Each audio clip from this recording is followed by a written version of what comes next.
شپږو خویندو یو ورورو 2 میاشتې مخکې واده شوی و. د دې خپل خاندان واحد کفیل او په دې وخت کې خو بالکل زما خیال 100% د فیملی ټول انحصار په ده باندې و.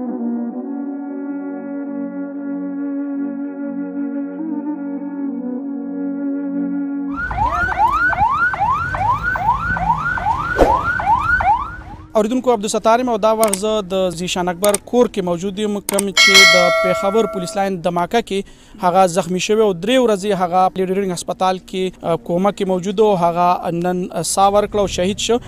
ذیشان اکبر تاسو سره دا شریکو چې هغه د شپږو خویندو یو ورور او هغه 2 میاشتې مخکې هغه واده هم کړی. په دې اړه د هغې د کورنۍ د غړو نه موږ پوښتنه کوو د ذیشان اکبر په حال به یې موږ ته وایي. که تاسو را سره خپل تعارف وکړو ستاسو نوم سره او ذیشان اکبر سره مو څه رشته وه؟ تاج ملوک زما نوم دی او ترک زوی یم ذیشان اکبر. شپږو خویندو یو ورورو 2 میاشتې مخکې واده شوی او په دې پولیس فورس کې کال 2 مخکې برتي شوی او داسې ځوان و چې دلته په کلي کې د هغه د شرافت د هغه د ښه سړیتوب هغه مثالونه ورکړل کېږي او د هغه چا سره زما په دې ژوند کې ما نه دي لیدلي چې هغه چا سره ترخه خبره هم کړي یا چا سره شر کړي. د هر چا سره د هغه ډېر ښه تعلق او ډېر ښه او ډېر ایماندار ډېر شریف ځوان و. د دې خپل خاندان واحد کفیل و. پلار یې هم پخوا راسې په مزدورو پسې بهر و او په دې وخت کې خو بالکل زما خیال 100% د فیملی ټول انحصار په ده باندې و. د هغه شهادت چې کوم دی نو هغه زما خیال د یو لویه المیه ده د خاندان دپاره او د دې تلافي چې کوم دی نو دا ناممکنه ده. که دا مو راته ووایي د هغه والد صاحب دا به هغه د ملک نه بهر دی د هغه جنازه کې شرکت نشي کولی نو که په دې اړه هم زموږ د اورېدونکو سره شریک ذیشان والد صاحب مزدورو ته بهر د پخوانه تللی دی او تر اوسه پورې هغه او بهر دی او هغه د هغه د ویزې مسله وه نو هغه هم د غم له راتلی نشي. نور به خو زه ته ووایم زه لکه د جذباتو په وجه زه خبره ډېره نشم کولی خو بهرحال لکه د هغه مور چې ډېرې زیاتې غریبي سختې تېرې کړي د هغه خویندې د هغې ټول اسره ده ته وه د هغې ټول امیدونه هغه ده ته او دې ډېر ښه طریقې سره هغه په هغې باندې لګیا و پوره پې خطه او بس د دې ملک د نظام د وجې د دې ظالمانو د ظلم د وجې په جومات کې بیا داسې شهادت نو زما خیال دی په د آخرت په لحاظ خو هغه ته یو ډېره لویه ګټه میلاو شوه ډېره لویه خو د دنیا په لحاظ د هغې خاندان ته یو داسې نقصان وشو چې د هغې تلافي ممکنه نه ده. څه ویل غواړې داسې څه کمزورۍ ګڼئ چې یاره داسې واقعیات مخې ته راغله او د ذیشان اکبر غونته ځوان د هغوی کورنۍ په هغې ویجاړې شوې؟ نو زه خو دا وایم چې زموږ د ملک د بجټ 80% حصه چې ده په 100 کې 80 روپۍ چې دي هغه په دې آرم فورسز باندې په دې ایجنسو باندې لګي او 100 روپۍ زموږ د ټولو پاکستانیانو په دې باندې لګي. نو په 80% کې ایجنسۍ د دې دپاره یي چې یو واقعه کېږي او د دې روکتام وکړي د مخکې نه. که چېرته یو واقعه وشي نو د هغې دپاره او د هغې کې بیا ته خدمات کوې نو هغې دپاره خو نور تنظیمونه شته الخدمت دی نور د حکومت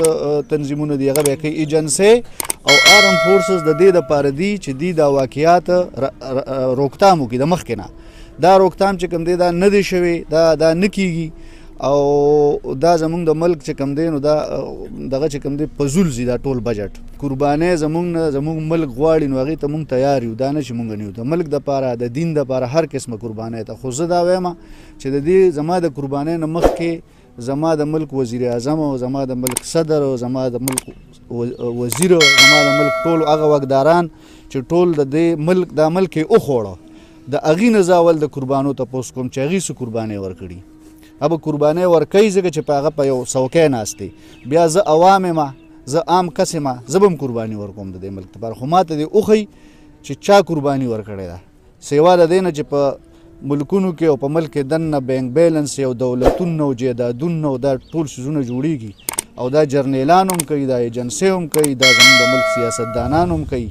نو بس دا سیس دې ته راغلی دی چې زه خو وایم چې بس لکه دا ملک په دې طریقه نور نشي چلیدی د دې به څه فیصله کوي او دا به دا خلک کوي چې دا خلک ځان وپېژني چې دا زموږ څه حیثیت دی او زما دا چې کوم سړی دا ټول پاکستان خوري د ده څه حیثیت دی. د ده بچي چېرته قرباني ورکړه د ده بچی چېرته شهید شو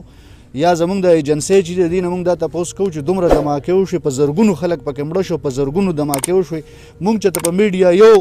ملزمونو لیدل چې دې سړي دماکه کړې اوسه پورې دا چېرته لاړ شي پیریان دي چې اسمان ته وخیږي دا سوالونه دي د دې جوابونه به دا خلک غواړي او دا واکداران به موږ له دې جوابونه راکړي. اوریدونکو دا وخت زه د ذیشان اکبر د یو امزولې د هغه چې د هغه د ژوند ملګری او دلته د هغې یو ځای وخت تېر کړی دی وړوکوالی تېر کړی د هغه نه د ذیشان اکبر په اړه باندې پوښتنه کوو چې هغوی راته د ذیشان اکبر د ژوند په اړه وایي. که تاسو راسره خپل نوم شریک ستاسو نوم دی؟ زما جی صدام نوم دی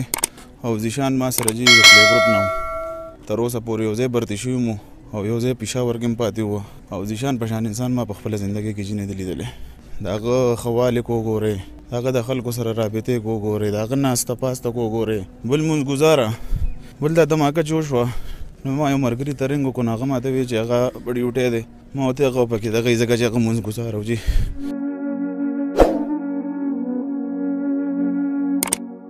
اوریدونکو تاسو د ذیشان اکبر د هغه د وړوکوالي ملګري چې هغه ډېر جذباتي شو هغه موږ سره نورې خبرې جاري ونه ساتلې د ذیشان اکبر په اړه وې خو د ذیشان اکبر مرګ یا د هغه شهادت نور هم دردناک دی ولې چې د هغه په جنازه کې د هغه والد صاحب چې هغه د سعودي عرب کې مزدورۍ دپاره تللی دی او هغه هلته د ویزې د مسلې د وجې د هغه په جنازه کې هم شرکت نشي